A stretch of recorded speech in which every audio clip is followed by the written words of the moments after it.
So, yeah, so in Maryland, we've had a managed charging program going for a couple years. Baltimore Gas and Electric, one of our largest, actually, I think it is our largest utility in the state, um, was spearheaded this through their electric vehicle program, and they partnered with Weave Grid and the Department of Energy on this program. And so they recently submitted a report from Argonne Labs that we are considering at the commission on their program and its ability to avoid cost. But anyway, so we've had an opportunity to go through a phase one of the program, and last year we gave BG&E the ability to go to a phase two of the program as well. And I believe, Mathias, your Weave Grid will be also involved with that. So our utilities are obviously running the program, but those who are operationalizing it behind the scenes is Weave Grid, Mathias, and his company, and he'll be able to give you a bit more perspective from that, from the operator of it as well. So anyway, Stephanie Leach with Baltimore Gas and Electric is very heavily involved in this program and other EV programs in Maryland, and we'll introduce her to start off, and then Mathias will follow. So thanks.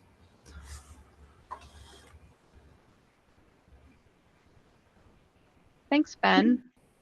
And thank you, Commissioner, for affording me the opportunity to join you all here today and speak about BGE's EV Smart programs. So as Ben mentioned, my name is Stephanie Leach. I'm the manager of EV programs at Baltimore Gas and Electric Company, BGE, as we like to go by here in Maryland.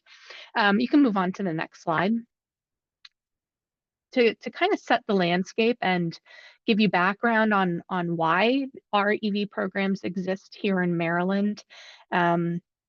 We are one of the ZEV states, one of the zero emission vehicle states, really, that set a goal early on that we wanted to reach a target of 300,000 zero emission vehicles on our roads in Maryland by 2025. So we're not close to hitting our 300,000 EVs on the road by 2025, but it is a aggressive goal that we set in, I want to say, 2017, along with, I believe, 8 other states. And knowing that mass transportation electrification was going to be hitting our distribution and transmission system, BGE wanted to make sure that we could get ahead of any sort of infrastructure concerns, any concerns on our feeders, on our transformers, and on our overall distribution system by ensuring that we had a resilient, reliable system that was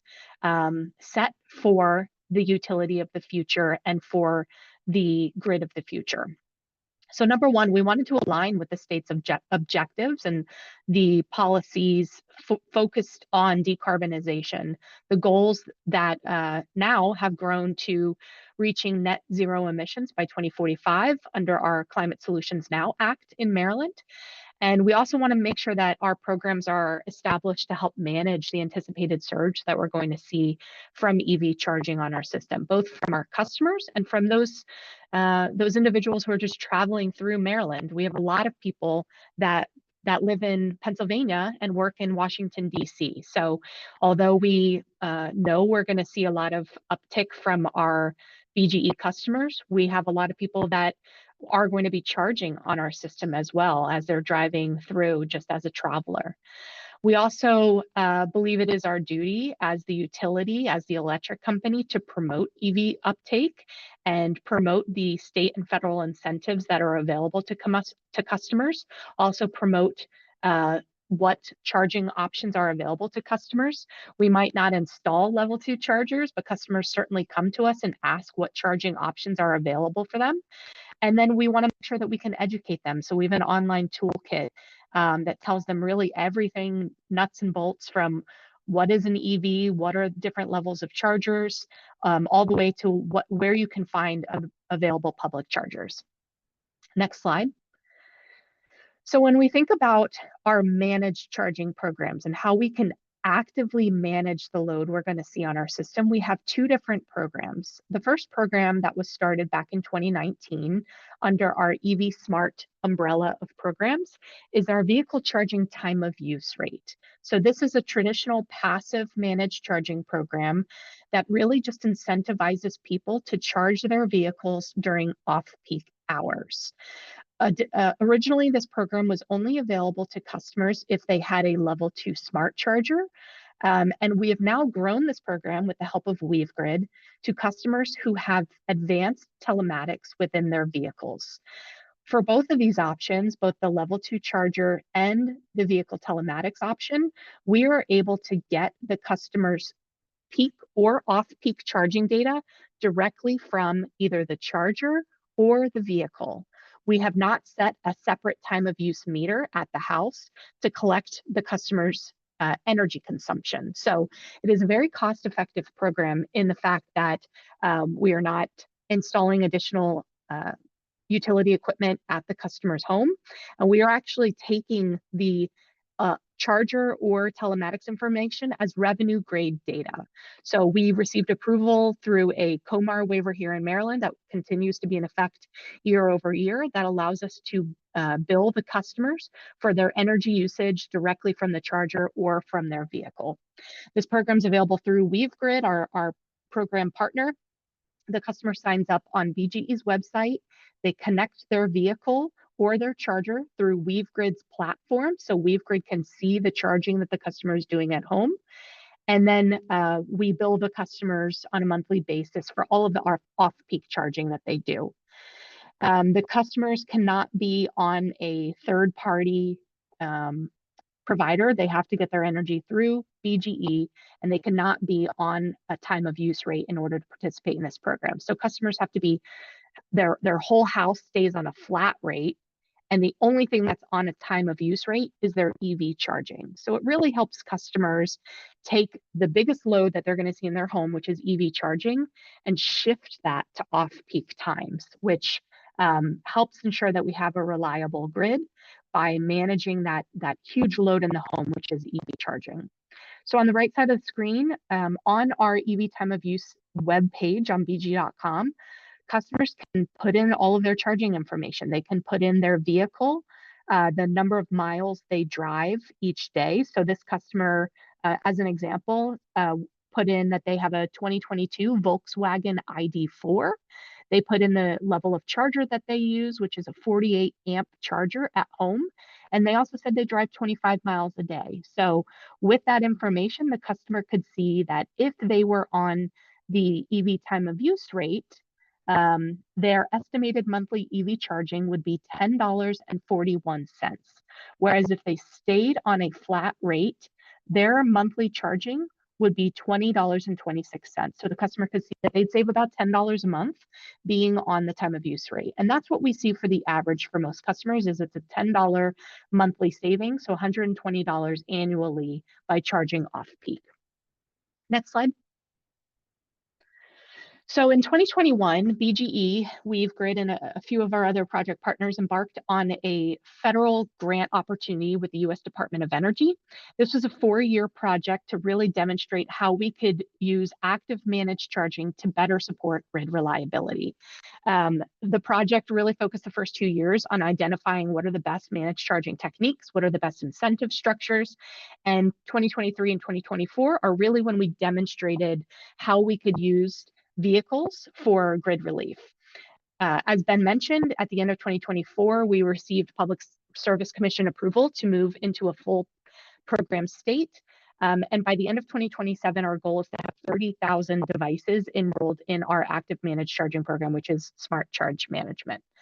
The benefits of this program we see are identifying the best managed charging strategies that we can share industry-wide through avenues like this forum here today. We also want to understand the impacts that EV charging has on our distribution system.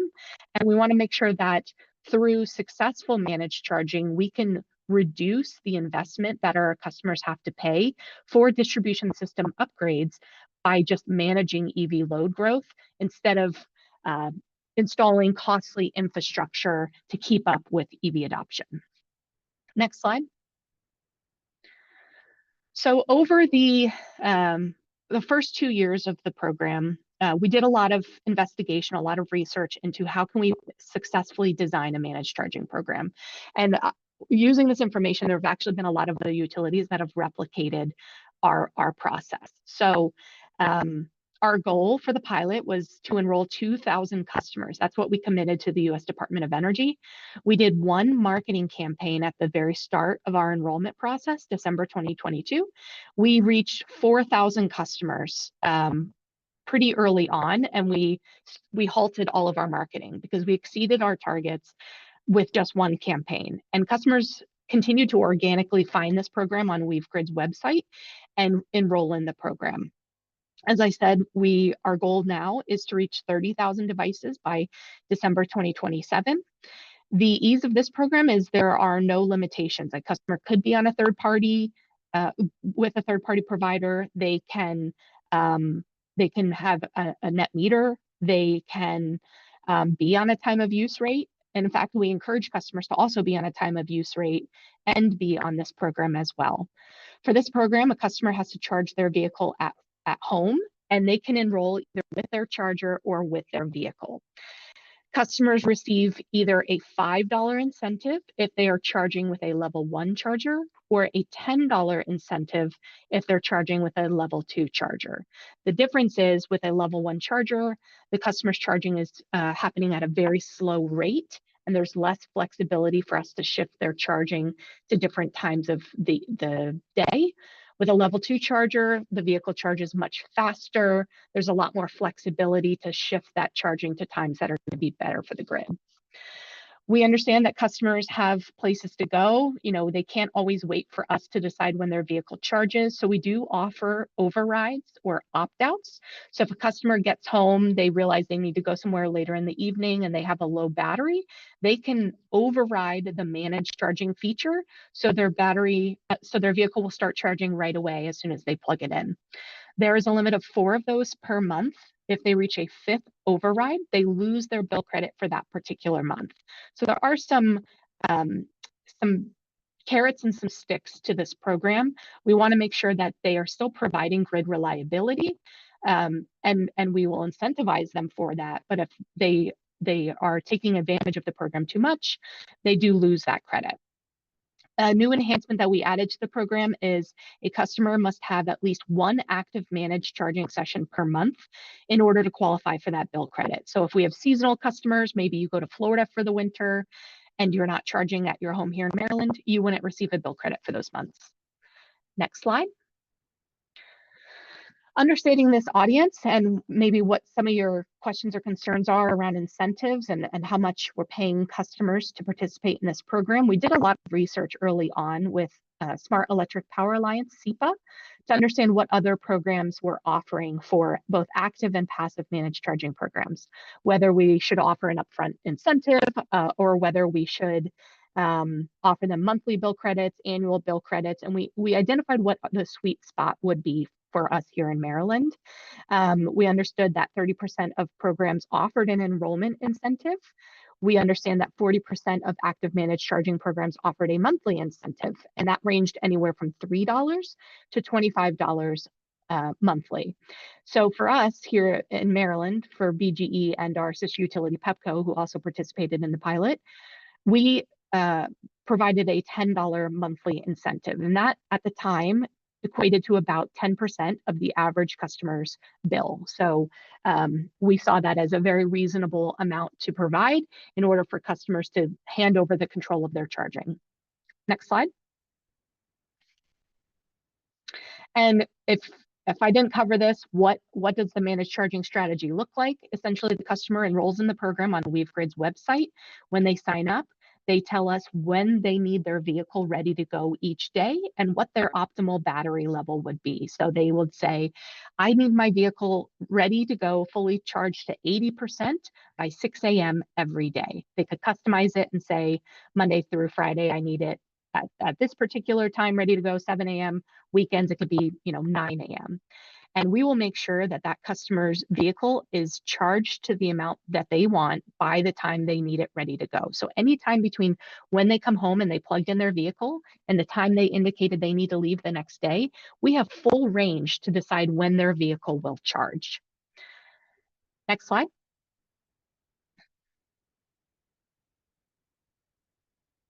So I'm going to get into some of the results of that now, and I'll be brief here because I know I'm taking a lot of time. So what we know from the customers who participated in the pilot is that the average vehicle is parked at home for 15 hours. It's plugged in for 13 hours, but the customers only need about 2 hours to charge their vehicle. So we have 11 hours of flexibility to shift their charging to whatever time is going to be most conducive to the grid. And what we want to ensure is that not all charging is happening at the same time. What we know about our customers is about 50% of the customers in our active managed charging program are also on our EV time of use rate. So if all of those customers just were on our time of use rate, they likely would just set their charging to start at the beginning of that time of use rate window. So over time, as we have 100,000 EVs on the road, 500,000 EVs on the road, we would start to see a timer peak where everybody would start charging right at the start of that off-peak hour, and we could create vulnerabilities for our system. Through this active managed charging program, we can stagger everyone's charging over the entire off-peak period window. So, for example, if we had 10 participants all in the same neighborhood and they all started charging at the same time, we could potentially overload that transformer. But through managed charging, we prioritize whatever vehicle needs to charge first. So if a customer comes home and they have a very low battery and a very early departure time, that customer would start charging first in the evening, followed by the next customer who needs to leave or has the lowest battery, and so on and so forth. So charging is staggered and spread out over more time to help ensure the health of that distribution asset and help prolong that asset over a longer period of time. So that way we can bring down capital costs for distribution system upgrades. Next slide. And this is going to be my last slide. So just kind of demonstrating what that looks like in real time. If the top bar graph there on the left, that's what would happen if everybody who owned an EV just charged whenever they got home and they plugged in their vehicle. We would see a spike around 8:30, 9 o'clock. And then if everybody charged according to a time of use schedule, we would see an even higher jump right at the start of that off-peak time. But through the strategy that we're following with WeaveGrid, we stagger everybody based on their departure time and their battery level. So you can see we're spreading it out over the entire off-peak window, which is that white window. The peak period is the peach color. So we're able to bring down the load significantly while also ensuring that everyone's vehicle gets charged. On the right side is a view of an actual day, October 12th, where we did this effectively. So the bottom shows what would have happened if we just let everybody charge whenever they plugged in their vehicle. So all of those little dots at the bottom are actual cars plugging in. And you can see that this particular feeder would have had a peak of 750 kilowatts at its peak there. But through our managed charging strategy, we were able to spread out all of that charging over the course of the evening. And this feeder only saw a 500 kilowatt peak from attributed to EV charging. So that was a 33% decrease. And we're seeing this day after day of all of the participants in our program. So just wanted to highlight that. And I don't know if you want to take questions now or just wait till the end. Yeah, thanks, Stephanie. Really appreciate the presentation. We're going to take questions from all of our presenters simultaneously at the end. So we'll go through all three presentations and then we'll open it up.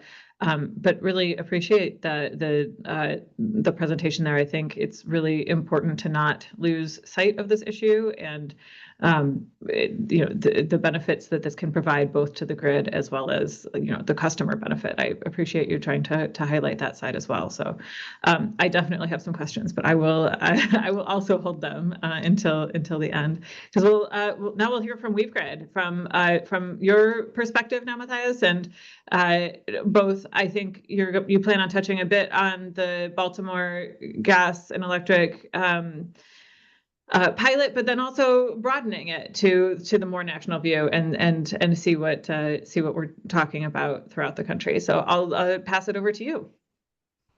Yeah, appreciate that introduction, Commissioner Pericik, and we'll certainly talk to BGU's work, but I can't do much better than Stephanie there, and so I'll be providing a little bit more context on these approaches and how they're being implemented and executed around the country. And so, folks who don't know me, I'm Mathias. I lead policy and regulatory at WeaveGrid.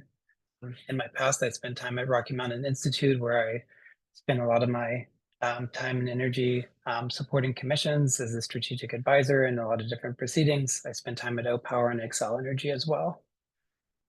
For folks who are have not heard of WeaveGrid, just a quick overview on WeaveGrid. We're a software company that's focused on supporting high levels of transportation electrification and load flexibility, and we seek to provide benefits to three primary stakeholders.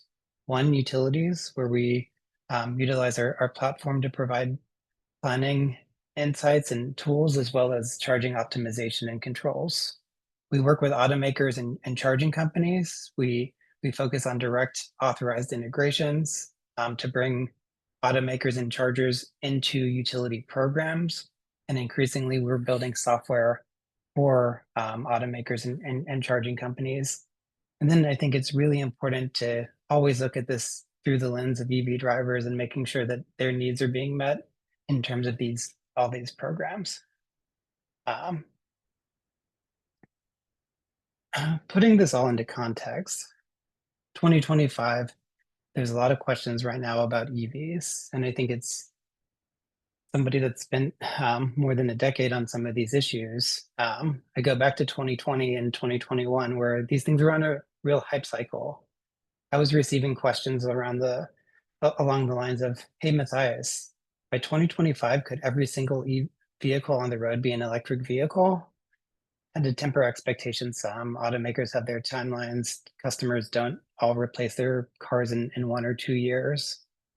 But I think if we look back just to the forecast of 2018 or 2019, at that time we felt that those forecasts were pretty bullish. But if you look at those projections and where we're at right now, EVs have really followed those sort of 2018, 2019 projections very closely, which means by the end of this decade, we're going to see significant numbers of electric vehicles on the road if these trends continue.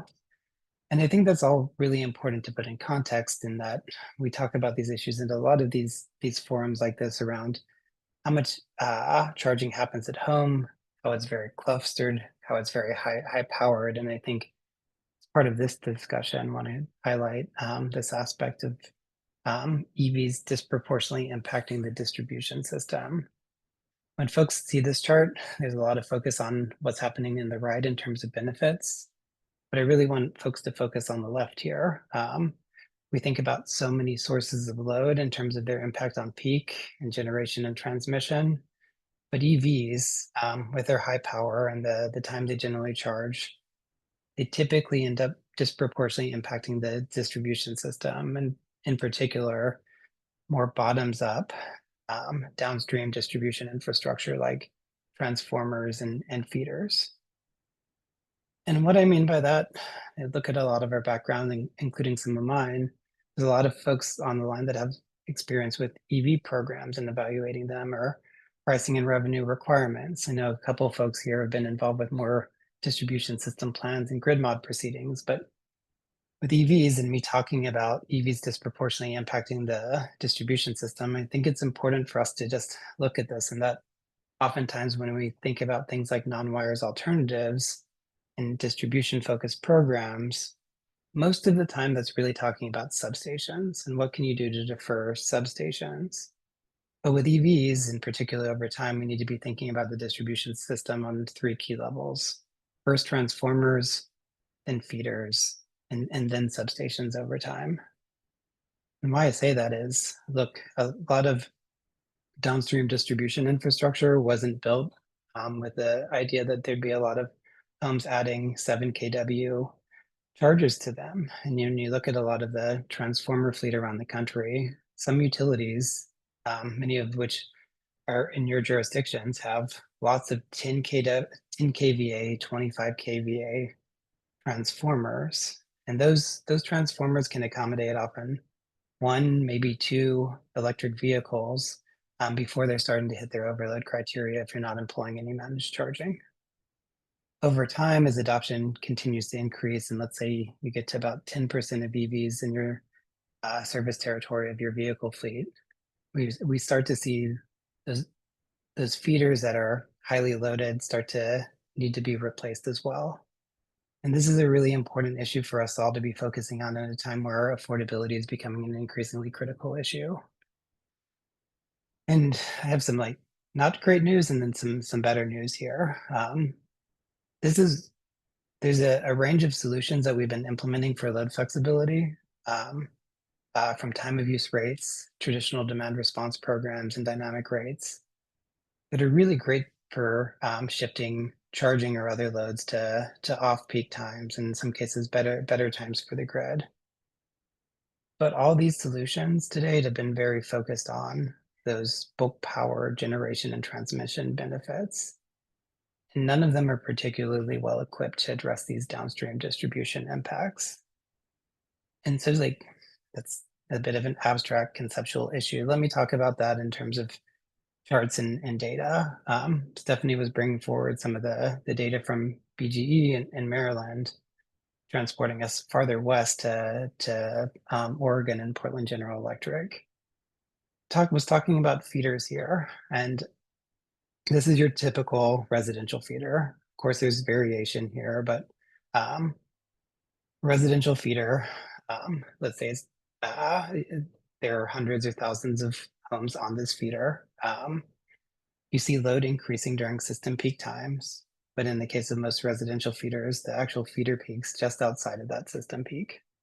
You might ask, well, how does that work, Mathias? Well, commercial, industrial, multifamily, they happen earlier, and so system peak in aggregate hits those system peak hours. When it comes to EV charging, you can look at this feeder and see what those impacts, similar to that chart Stephanie showed earlier, around what charging looks like when it's not managed, contributing to that system peak, as well as to that feeder peak, or some folks like to reference that as a non-coincident peak. And on the right, you can see that time of use rate being really effective at getting a lot of that charging off peak. Early adopters, customers in these programs have been really effective or very good at moving that charging off peak, but you can see this unintended consequence around a new, sometimes called a secondary peak or a rebound peak, happening right outside of that system peak when the off-peak charging period begins. A lot of us think about this as a immediate issue and creating voltage issues. That's true, but something to really look at there is it occurs for several hours in terms of that non-coincident feeder peak loading. And I know those are really small, so let me just zoom in here on what that charging looks by itself. Again, on the left, on that feeder, there's a charging unmanaged, contributing to system peak and having that non-coincident peak. And EV's time of use rate, very effective at reducing that system peak, but having that unintended coincident peak impact. When we talk about solutions here, like the smart charge management program that Stephanie was referencing, but others around the country, the real focus around distribution optimization from my company's perspective is how do we continue to optimize the charging to reduce that system peak as much as possible through active managed charging? But also, EVs are a highly flexible load. And how can we essentially play Tetris to make sure every vehicle is fully charged when the driver needs it, but doing it in a way to maximize that non-coincident feeder transformer peak reduction as well? And something we can continue to do, you can operate and optimize that charging in isolation, but in some of our deployments, we're bringing in DERMS or ADMS or SCADA and information from, in this case, PyHistorian, and continuing to optimize that charging. So yes, system peak, yes, that non-coincident peak, but finding those real troughs in the valley to fill in that charging. And it goes without saying, it's important to be looking at this from a thermal perspective, but working with the distribution operations teams to also address things like making sure that the distribution system can effectively cool during those times of the year where that needs to occur. Stephanie talked in detail a lot about the BGE program that is continuing to build on the great work they're doing around time of use rates to continue to provide more benefits and incremental benefits by reducing those distribution peaks. But there's work on the West Coast, like Portland General, but there's work in Central and Rocky Mountain regions, and the work we're doing with Excel Energy, where they've been really focused on addressing bulk power issues and reducing renewable energy curtailments. But we're starting to do work around addressing highly constrained feeders that have a lot of EVs on them. And then PG&E is another great case study to be highlighting here in terms of a utility that I believe has more than 1 million EVs in the service territory right now, and targeting those really those areas with high levels of EVs and targeting transformers and seeking to defer the need for transformer upgrades over time. And so, yeah, kind of wrapping things up in terms of overall just things to take away from hopefully my perspectives in my presentation here. I think it's really good for us to be thinking about managed charging as a potential affordability tool. As we think about cost causation principles, yes, GNT is really important for us to be thinking about, but EVs do disproportionately impact the distribution system. There's a lot of proceedings right now around proactive grid planning. Certainly support the need for those, but I think in all these cases, it's important to think about, yes, those upgrades, but what can we be doing from an optimization perspective to essentially minimize the need in any given year for a lot of upgrades so that we can defer some of that infrastructure for its full useful life. And then I think as Stephanie and BG referenced earlier, it's really quintessential to keep this stuff to be customer friendly. Yes, these are grid tools, but it's only going to work if we're doing it in a way that works well for customers. And yeah, thank you again for the opportunity to present today. No, thank you, Mathias. Really appreciate the presentation. I think your point about this can be an affordability tool is really good, and keeping everything, using this as a way of maintaining affordability not only for the customers who are charging, but also a way of managing the grid. So I'm excited to dig into some questions on that after our final presentation. But first, we get to hear from